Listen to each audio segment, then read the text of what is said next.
Well, it feels a bit, overblown to say a thing like that. Maybe if I would say like that, But I'm of course I'm hoping that's going to be the case, But I have actually noticed that, many people in our crowd. I mean, we have a very mixed crowd, but many of them seem really unaware of some of those past bands. They don't really know about Deep Purple and stuff like that, which kind of makes me freak out because I think it's common knowledge. Not saying that I'm trying to lecture our fans, they can listen to whatever the fuck they want, but, I would, that type of music and those types of band made such a huge importance for me and for all the guys in Opeth, that it feels like, wow, you missed out, on so much. If you think metal music is screaming vocals, then you have missed out on a lot, But as for the heritage record goes, I can't really see where what it's gonna do for us in the future and how people are gonna perceive these records in 20 years, if it's gonna be a classic, type of record. But hoping. It has potential. I hope so.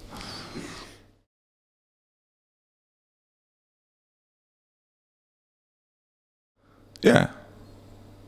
Every record at this point, in a way, it's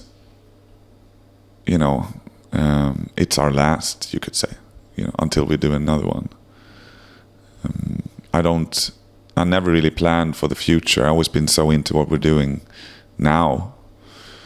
And I'm a nostalgic person, but not when it comes to our music. I don't want to repeat past glories, so to speak. I constantly want to move on. And we've been around for such a long time, and I'm always going to write music, but whether it's going to be for Opeth or not, I can't say. But I'm hoping we're going to stick together for a long time and make many more great records. But it's not like I have a musical type of thing that I want to fulfill. It's I leave it open.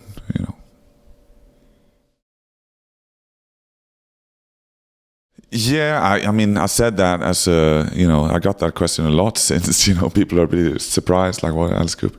But it was really something I said slightly jokingly, but I am a big fan of Alice Cooper. But I was listening so much to Alice Cooper, for instance, and a lot of other bands because of my record collecting, basically. I have always had the Alice Cooper discography in my record collection. And now that I'm a record collector myself, I trade and sell records. And so I noticed that some of the Alice Cooper original records from the late 60s and the early 70s, some of them came with extras. Like Schools Out, for instance, came with a pair of paper panties.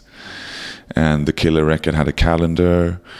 And the $1 Billion Baby records had a big dollar bill, or a $1 billion bill it had, and like a sheet of cards and stuff like that it's pretty hard to find these days. So I'm buying these records to pass them on, or to trade them, or to sell them, to fund my own record collecting. And before I sell them, I play them through to make sure that they play perfectly, so I can write a good description, if you know what I mean. So I ended up listening a lot to some of these records again. And I was doing that during the writing process, and kind of rediscovered some of those records that I always been listening to in a way. But you know how it is. You just put on a record you haven't listened to for a long time, and you put it on, and it's like, wow, this is a great fucking record. Like the whole B-side for $1 Billion Babies, I think it's a masterpiece,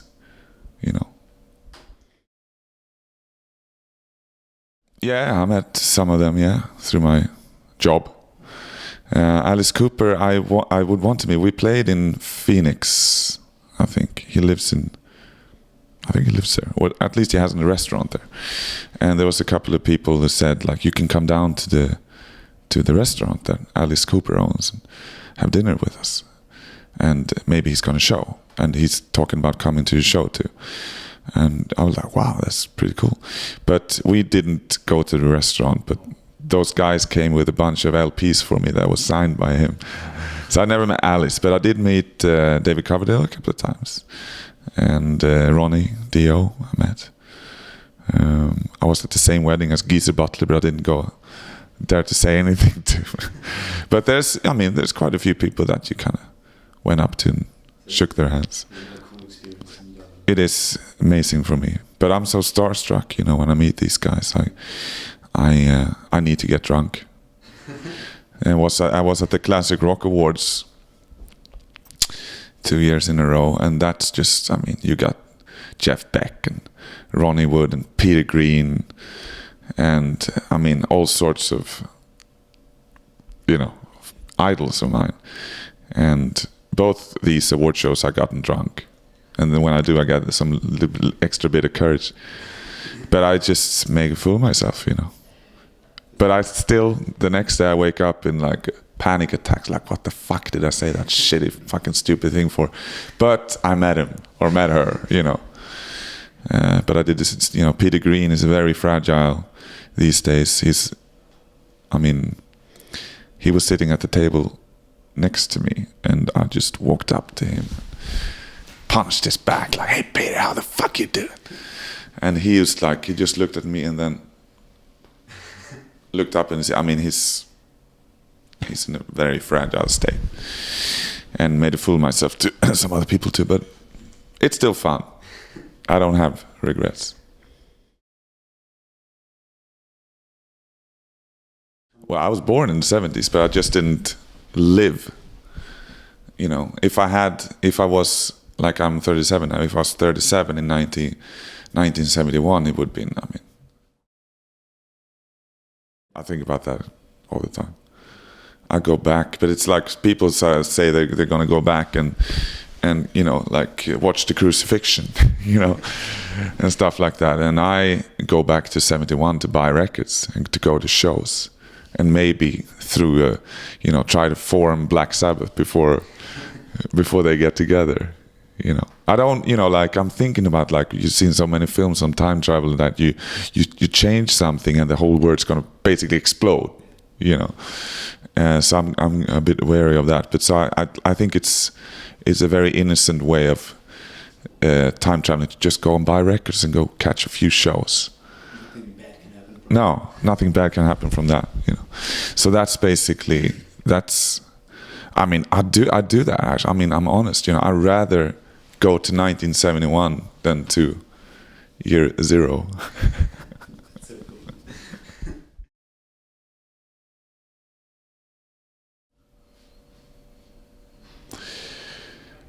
cool. Wow. Yeah. Well, I have to say I'm sorry. But probably like my cell phone, stuff like that. So just the convenience of the stuff. Yeah. Yeah, most of my life I lived like basically like you did in the 70s.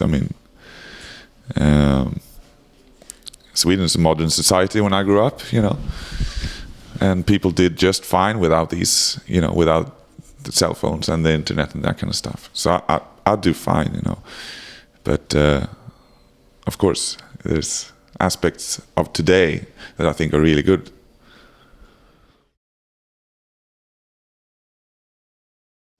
Well, I don't know about that. I'm not a folk artist, I like the electric guitar, but it's part of our sound. We're doing some acoustic songs tonight. Maybe not folky, so to speak, but might happen, might not.